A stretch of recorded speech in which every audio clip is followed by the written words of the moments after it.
কিছুদিন পরে ডিমের বাজার অস্থির হবে এবং ভোক্তাদের ক্রয় ক্ষমতা বাইরে চলে যাবে। আমাদের কিশোরগঞ্জে প্রচুর প্রান্তিক কামারি, অনেক কামারি ইতিমধ্যে মুরগি বিক্রি করে তারা প্রোডাকশনে মুরগি বিক্রি করে দিতে বাধ্য হচ্ছে, কারণ লসের কারণে। এবং আমাদের কিশোরগঞ্জের বিশেষ করে সমস্ত কিশোরগঞ্জের কামারিরা বেশিরভাগই শিক্ষিত এবং বেকার যুবকের একটা কর্মসংস্থান অংশ। আমি মনে করি যদি এই অবস্থা চলতে থাকে কামারগুলো বন্ধ হয়ে যাবে এবং বন্ধ হয়ে বেকারত্ব বাড়বে। বাংলাদেশের ভবিষ্যতে বেকারত্বের অবস্থা আরো বেশি বেড়ে যাবে, যে এমনিতেই ব্যাপকভাবে বেকার আমাদের মাঝে আছে।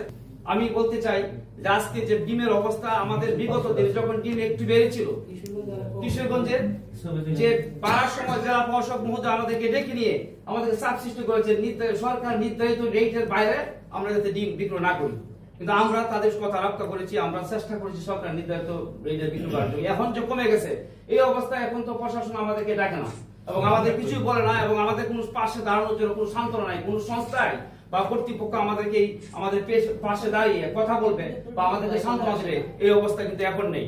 আমরা যখন আমাদের ডিম বেশি রেটে বিক্রি করার জন্য অনেকেরই জরিমানা করেছে, আড়তদার সহ এবং খামারিদের পর্যায়ে জরিমানা করেছে ভোক্তা অধিকার সহ সংশ্লিষ্ট কর্তৃপক্ষ।